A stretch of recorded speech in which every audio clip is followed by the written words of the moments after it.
اگر خان کے ساتھ کوئی دھوکہ کر رہا ہے تو آپ کے سامنے میں دعا کر سکتی ہوں کہ یا اللہ ابھی یہ رمضان گزرا ہے اور ابھی قربانی کی عید آ رہی ہے، اللہ تعالیٰ اپنے طاقت سے ان سب دھوکے بازوں کو تباہ برباد کر دے، وہ میرا بھائی ہو، وہ میرا چاچا ہو، وہ میرا ماما ہو، جو خان سے دھوکہ کر رہا ہے چاہے وہ انگریز ہے چاہے پاکستانی ہے، پی ٹی آئی میں پی ٹی آئی سے باہر ہے، اللہ ان سب کو تباہ کر دے اپنی اولادوں کے ساتھ. سخت بد دعا دی ہے. اب آپ کو میری پوزیشن پتہ چل گئی کہ میں کس کے ساتھ کھڑی ہوں.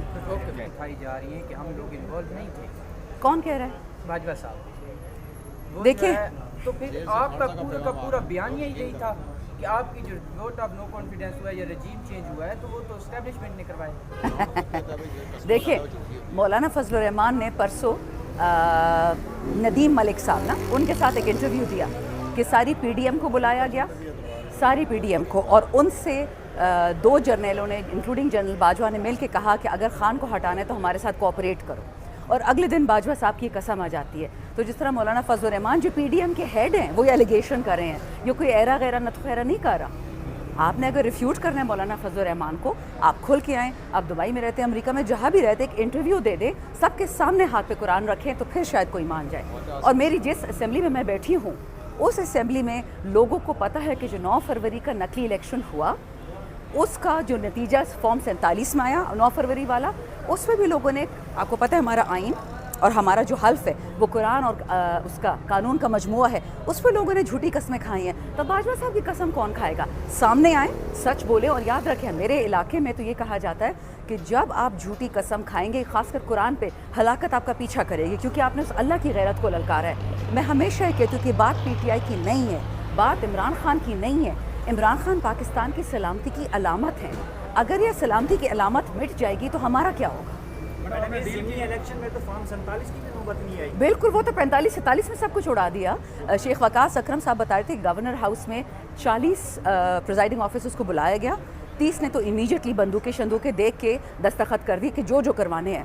10 بیچاروں نے، جس میں 4 خواتین تھیں، یہ NA 119 کے لیے، تو ان 10 لوگوں کو صحیح طرح مارا گیا، لتروں سے باقاعدہ مارا گیا، ان کی تشدد ان کے ساتھ ہوا.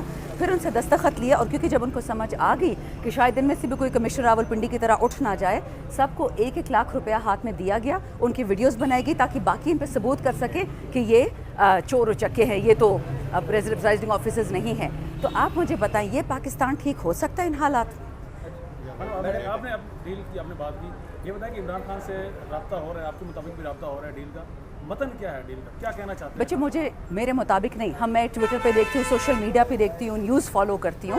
آج ایک بہت ہی خطرناک سٹیٹمنٹ ایک امریکن سینیٹر نے دی ہے کہ ہم پاکستان کو اجازت نہیں دیتے کہ عمران خان کو مار دیں. اب آپ مجھے یہ بتائیں، شرم سے انسان مر جائے، مطلب ٹھیک ہے میں خان صاحب کی پارٹی سے ہوں، ہم ان کے فدائین ہیں، وہ الگ بات ہے، لیکن کچھ دن پہلے امریکہ کا اسپوکس پرسن کہتا ہے کہ ہم پاکستان کو اجازت نہیں دیں گے کہ ایران کے ساتھ آئل اور گیس پائپ لائن کرے. پاکستان اس میں گیس کی آپ کی 480% ٹیکسز لگے ہوئے ہیں، ٹھیک، وہ میں اور آپ ہماری تو کمر ٹوٹ رہی ہے، میری بھی شاید نہ ٹوٹ رہی ہو، مجھ سے بھی زیادہ لوگ ہو جن کی ٹوٹ رہی ہو. امریکہ سے ہم اجازت لیں گے اپنی تجارت کرنے کے لیے؟ اچھا، پھر آگے سے آج یہ اسٹیٹمنٹ آ جاتی ہے. ایک امریکن سینیٹر کی ہمت دیکھے کہ ہمارا ایک صحیح وزیر اعظم فارم 45 اور وزیر اعظم جیل میں بیٹھا ہوا ہے اور یہ کہہ رہے ہیں کہ اس کو قتل نہیں کرنا. تم لوگوں سے مطلب تم لوگ ہوتے کون ہیں بات کرنے والے؟ ہر باغیرت پاکستانی کے خون میں تو آگ لگ جانی چاہیے اس بات سے. تو رہی بات اس کی فارم 45 46 کی، اور یہ جو حالات ہے اس طرف جا رہے ہیں، جو بیسکلی بنانا ریپبلک اسد کیسر نے بولا، اس نے بولا اعظم سواتی نے FI نے ان کو نوٹس بول دیا کہ آپ نہیں کہہ سکتے. کیا یہ بنانا ریپبلک نہیں رہ گیا کہ فورن سینیٹرز آپ کو کہیں گے کہ یہ کرو مت کرو؟ اور ہمت کس کی ہوئی کہ یہ ہمیں اجازت دے کہ خان کو قتل کرنا یا نہیں کرنا؟ نعوذ باللہ خان صاحب کے دشمن سارے مر جائیں، یہ کیا طریقہ ہے؟ سو بچے آپ سمجھ آؤ کہ یہ کس طرف جا رہی ہے بات. خان کیوں بار بار کے بنگلہ دیش کی اگزامپل دیتا ہے کہ یہ ملک نہیں ٹوٹنا، یہ ملک نہیں ٹوٹنا؟ کس کا فائدہ پاکستان ٹوٹنے میں؟ اچھا میڈم، جس طرح آپ نے سٹارٹ میں ڈیل کی بات کی ہے، عمر ایوب صاحب نے بھی گزشتہ روز بیان دیا ہے کہ آئندہ 5 سے 6 مہینوں کے درمیان جو حکومت ہے وہ اپوزیشن میں اور اپوزیشن حکومت میں بیٹھ جائے گی. کیا ان کے اس بیان سے آپ کے بیان میچ کر رہا ہے تھوڑا سا؟ دیکھیں ڈیل ڈیل جو ہے نا، میں نے جو پڑھا ہے کہ خان صاحب کو 3 آفرز ہوئی ہیں، میں نے انٹرنیٹ پہ دیکھا، بہت سارے انٹرنیشنل جرنلسٹ ہیں وہ کور کرتے ہیں پاکستان کو، دی انٹرسیپٹ کرتا ہے، رائن گریم کرتا ہے، یہ بہت سارے لوگ. انہوں نے یہ کہا، وہ یہ اس کے رپورٹرز ہیں جو آپ کے وائٹ ہاؤس کے ہیں، انہوں نے یہ کہا کہ خان صاحب کو 3 قسم کی ڈیلز ملی ہیں. ایک یہ کہ وہ ملک چھوڑ کے چلے جائیں، وہ باقی بھگوڑوں کی طرح لنڈن بیٹھ جائیں، وہ جائیں گے نہیں. دوسرا کہنے میں یہ آ رہا ہے کہ خان صاحب کو کہا جا رہا ہے کہ آپ 1-2 سال بیٹھ جائیں بنی گالہ میں اور یہ چلنے دیں. تیسرا یہ کہا جا رہا ہے کہ آپ بنی گالہ میں بے شک مت بیٹھے، اسمبلی میں بیٹھے، بٹ آپ پرائم منسٹر نہیں بن سکتے.